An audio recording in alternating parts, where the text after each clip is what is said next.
Okay. All right. So Articles of Confederation.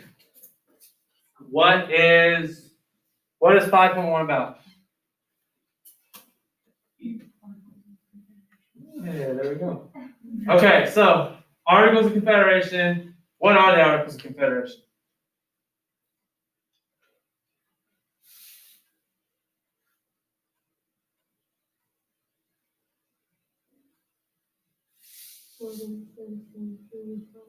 Do what?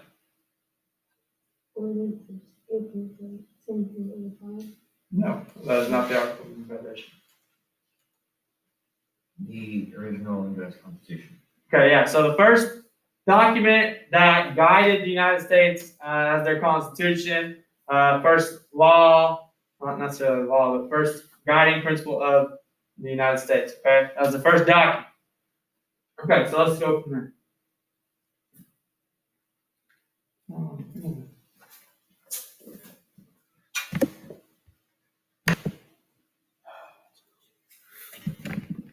This on. Okay. All right, so making of a republic. After throwing off British rule, the states adopted state constitutions that made the legislature the most powerful branch of government. Okay, so remember what they just came from, right? Under British rule, what kind of government system were they under?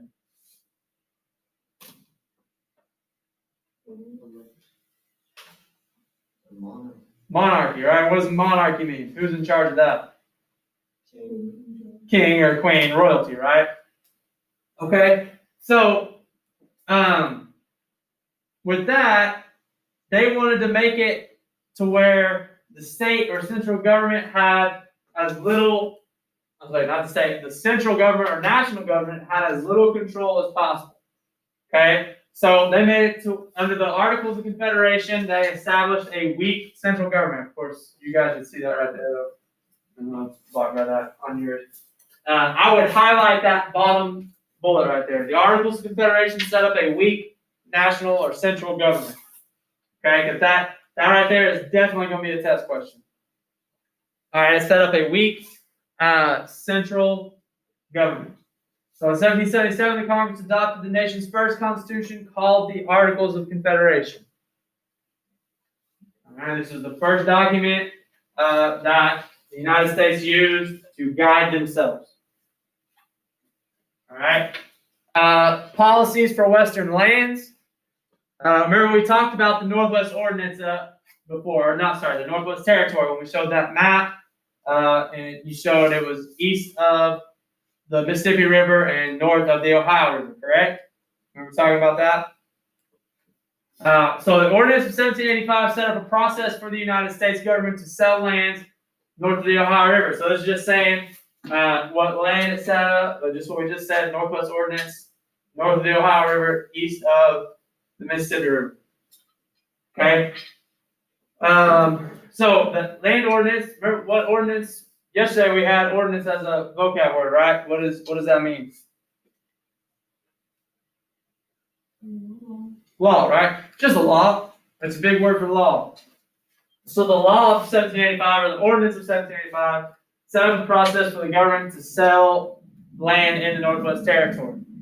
Okay? So in 1800, Congress passed the Land Act, which allowed people to pay for land a little at a time.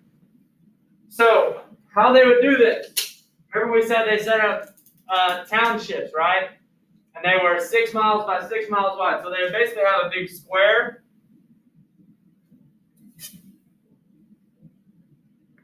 Okay, and that would be their town.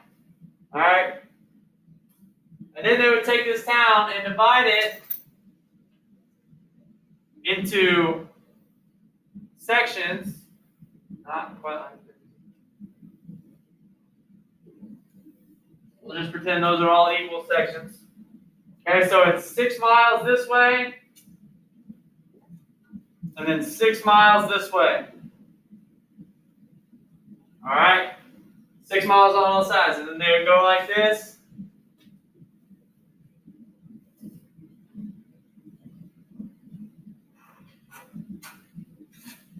And they would have 36 sections.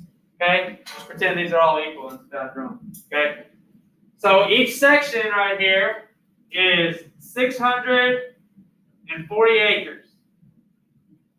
Okay, basically 1 mile by 1 mile. Okay, each little square they have divided up is 1 mile by 1 mile, and people could buy these. Anybody remember how much they bought them for?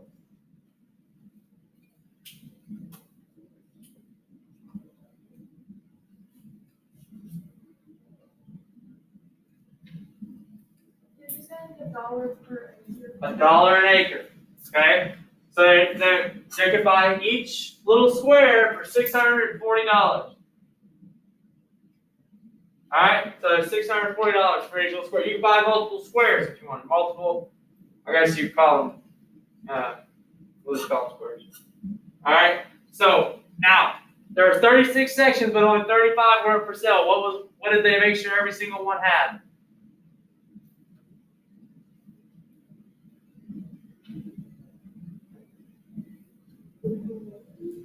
What?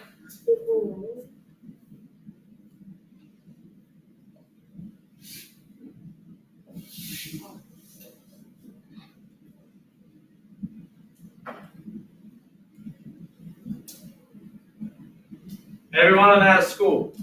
Okay, one little section, very good schoolhouse drawing right there. Every section had a school in it. So 35 of them were for sale. You could buy a couple sections if you wanted to. That's how they started dividing up the land, and that's how these little towns started popping up and being settled in the Northwest Territory. Okay. All right. So problems at home and abroad. In the 1780s, Continental Congress faced a large debt, which it did not have the power to decrease. So, under the Articles of Confederation, they had a weak central government. Under this weak central government, the state had all the power. So the central government, being the national government or the Congress, had no power to tax the people. They had no power to deal with foreign nations. They could not create a national currency. All right, so a lot of these things hurt them in not being able to do this. So they had this debt, and they had nowhere to pay it. If they wanted money from the states, the only thing that this Continental Congress could do is go and ask the states for money, and the states didn't have to give it to them. The states could just be like, nope, no thanks. And wouldn't give it to them. All right, so they had no way to make money, then they had no way to enforce laws either that they created. All right, so not a whole lot of good things come from the Articles of Confederation right now, right? So, trouble with foreign governments reveal weaknesses of the American government under the Articles of Confederation. Like we just talked about, couldn't deal with foreign governments, and that shows right here in 1784 when Spain closed the lower Mississippi River to American shipping. This action harmed Americans who used the river to ship goods to market. All right, so remember, Mississippi River is a huge, very important waterway for shipping goods, right? Especially all these farmers settling in the Northwest Territory, shipping their stuff down and trying to sell it in other places, right? So not being able to use the Mississippi River is a big disadvantage. Okay, state constitutions. Each state, under the Articles of Confederation, had their own constitution. Each state does now as well. Oklahoma has a constitution. All 50 states have their own constitution. These documents are usually longer and more detailed than the United States Constitution. State constitutions are the basic plans for the legal and political processes of each state. So we'll talk about the U.S. Constitution here in a minute on the next section, but the U.S. Constitution is more broad, okay? More broad, and leave a few things up to the states that they define that are like particular to their own state, specific to their own state. Because, like, is Oklahoma or Texas going to have the same kind of things happen in their state that might happen like in Idaho or Washington, Montana, or California? Okay, things are going to be different. Different things are going to happen. Like Nebraska and Oklahoma are probably not going to have very many laws or anything to do with like shipping in ports like they will in Louisiana and Georgia, all the states that border water. Okay. All right. And then here's a picture, a painting of people moving to the Northwest Ordinance. To the Northwest Territory under the Northwest Ordinance. You see it, how they have everything packed up. Like, obviously, they're not going to make more than one trip from a place like if they live in New York and they're moving to the furthest end of the Northwest Territory. It's probably not going to be like a day trip or back and forth type of deal, right? They're not just moving across town. So they're going to take everything they can carry, everything that they own, take all their horses, and people are going to walk along the buggies or whatever, okay? And all of it's going at once. Okay. So let's go to the next one, to 5.2. Go ahead and open that one up. Make sure you guys make a copy because this one you'll be highlighting and making some notes on for sure. Okay, so forging a new constitution, what does that make you think about? Making a new constitution, right? Okay, so they realized we just talked about how the Articles of Confederation, were weak. They couldn't do anything. The central government couldn't make them pay taxes or anything like that, right? Things that the central government needed to be able to do.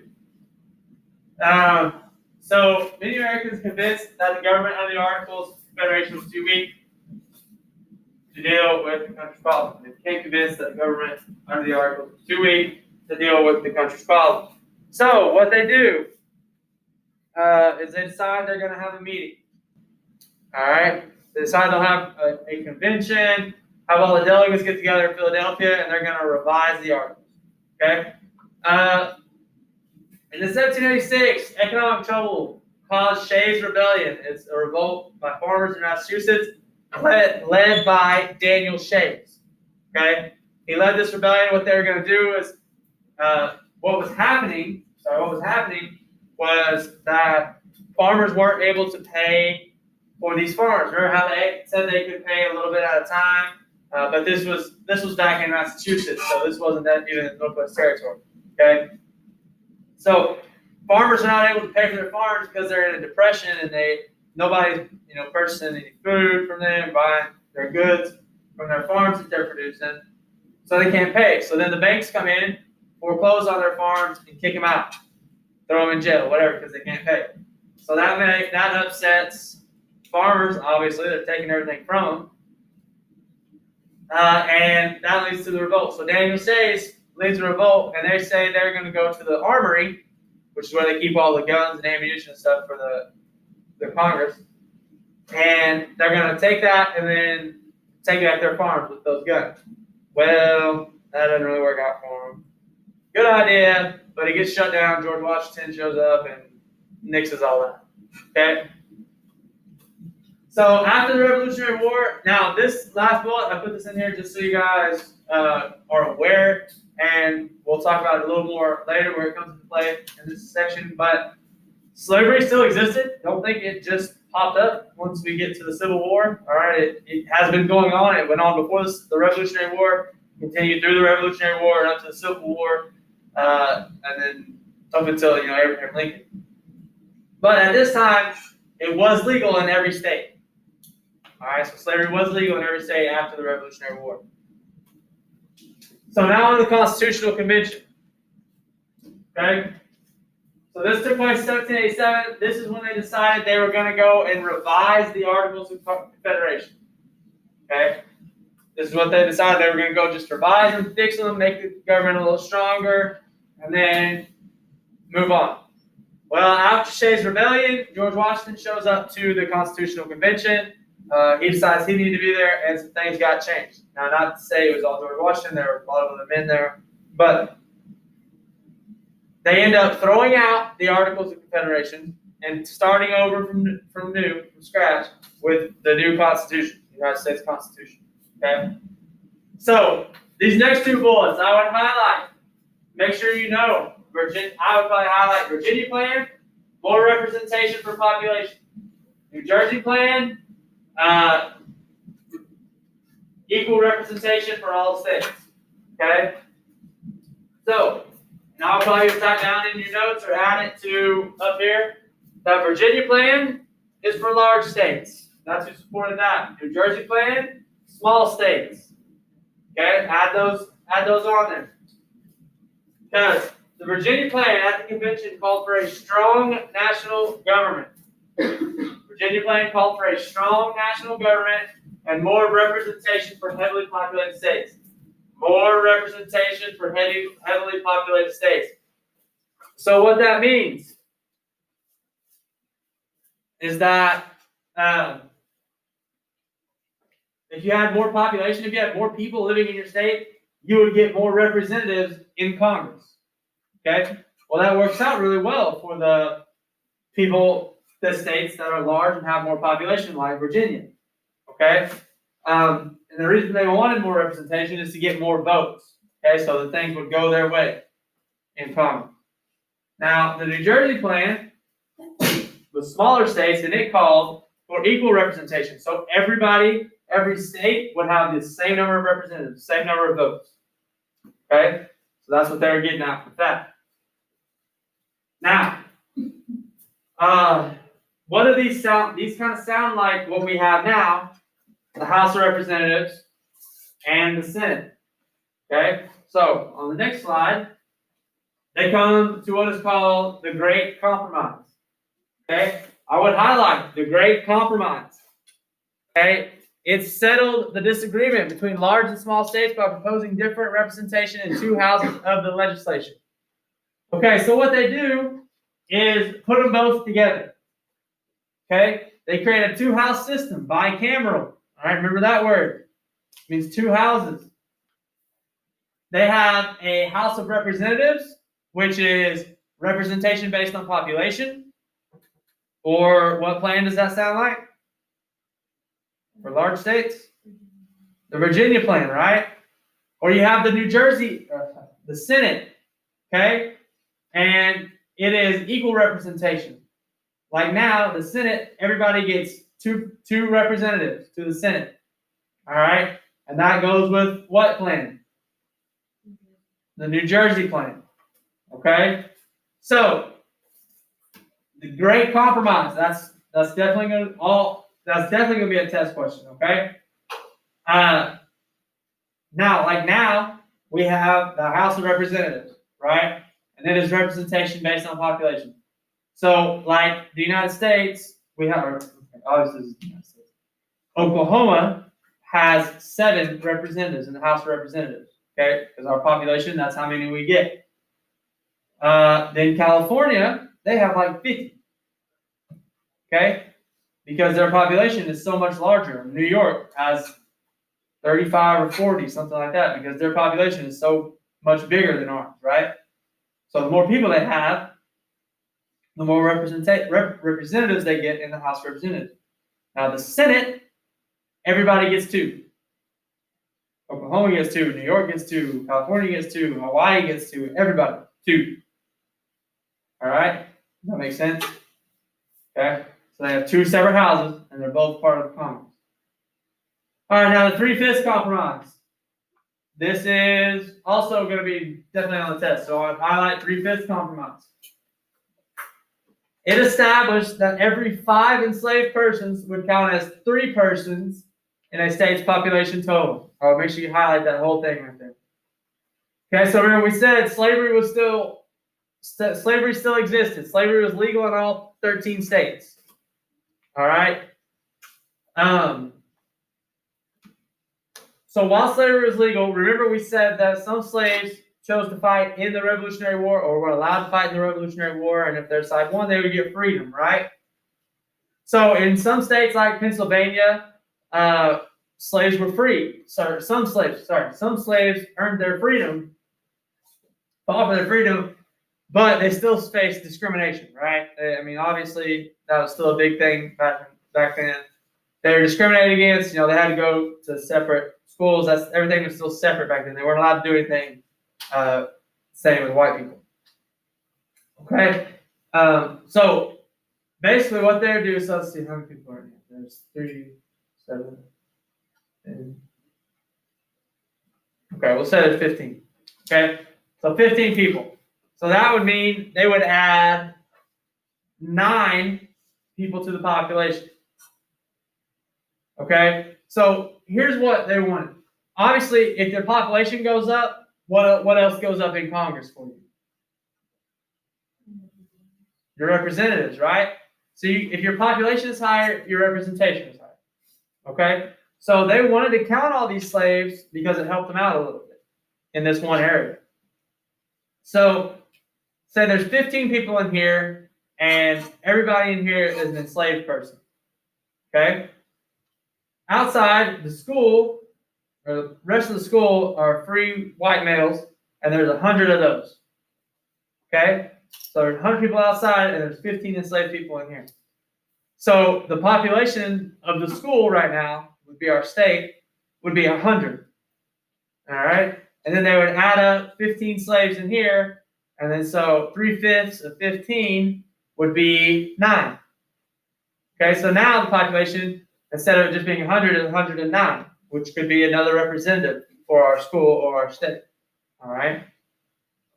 Now, the drawback to this, to adding for the states that had a lot of slaves, like this, these would be like your southern states that were trying to get this pushed through that had a lot of slaves, like South Carolina and Georgia. Okay. The drawback to this is you are also, under the Constitution, taxed based on your population. Okay, so the higher your population, the higher your tax. All right, so the higher your population, the higher your representative, but the higher your population, the higher your taxes as well. Does that make sense? Okay. So the convention delegates approved the new Constitution in 1787 and decided it would go into effect with the approval of 9 of the 13 states. Now, the articles had to be 13 out of 13 to be approved. Now the Constitution just had to be 9. All right, so they changed that. All right, this is the framers of the Constitution. This just shows you who was there and what their job was outside of being a framer of the Constitution or a founding father. Okay, they're in alphabetical order. They're not grouped by state or anything, but you can see all their different jobs. There were lawyers, there were merchants, there were soldiers. Let's see who we got: politicians, doctors, teachers, educators. Okay, lots of different inventors. Okay, that's Benjamin Franklin. Benjamin Franklin was the oldest. He was 80 years old at this convention. Okay, there were some people as young as 30 and 35 there. All right, so people all over the map. You would like to say a good representation of the population. However, it was only white men. Okay, no women, no African Americans, no Native Americans were present. All right, but these are the people that framed our Constitution and set it to move forward. All right. Now, a few questions to hit real quick. What was the original intent of the delegates gathered in Philadelphia? What was the main reason they went there?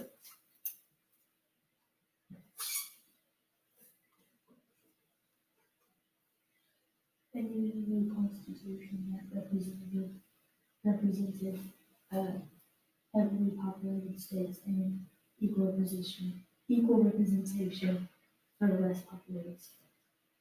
Okay. Now, did they go there to write a new constitution first thing, or did they go there to revise the articles first? Okay, so originally they were going to revise the articles, and then they moved to writing a new constitution. Okay. All right. So why did they decide to write a new constitution? That would be more what you just said, Logan.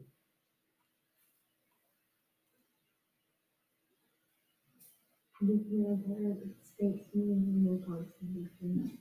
Do what? I couldn't hear you. I'm sorry. The states needed a new form of government. Okay, not just the states, but like the country as a whole, right? They needed something that represented the country. They could deal with foreign nations. They could have a national currency, impose taxes if they needed to help pay for something, that kind of deal. Okay, and then be able to enforce all of that. Okay, so how did the convention resolve the differences proposed by the Virginia and the New Jersey plans? What did they come up with? How did they solve that?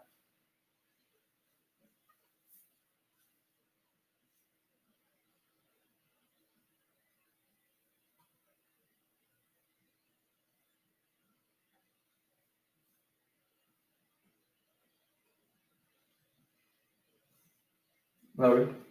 Compromise. Right, the Great Compromise, right? That put them both together. What was the New Jersey plan? Who did it favor? No. Equal representation for women's population. Right, so New Jersey plan was for smaller states. Virginia plan is for larger states with more population. Okay. What problems did freed slaves face, even in states such as Pennsylvania and New Jersey?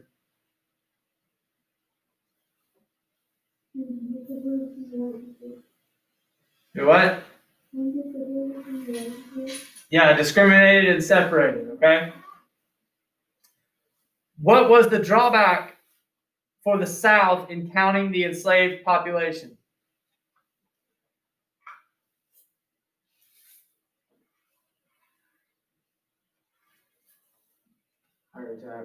Right, they had to pay more taxes. If their population went up, they had to pay more taxes. But they also got more representation. So that was the trade-off there. Okay, and what was the 3/5 compromise?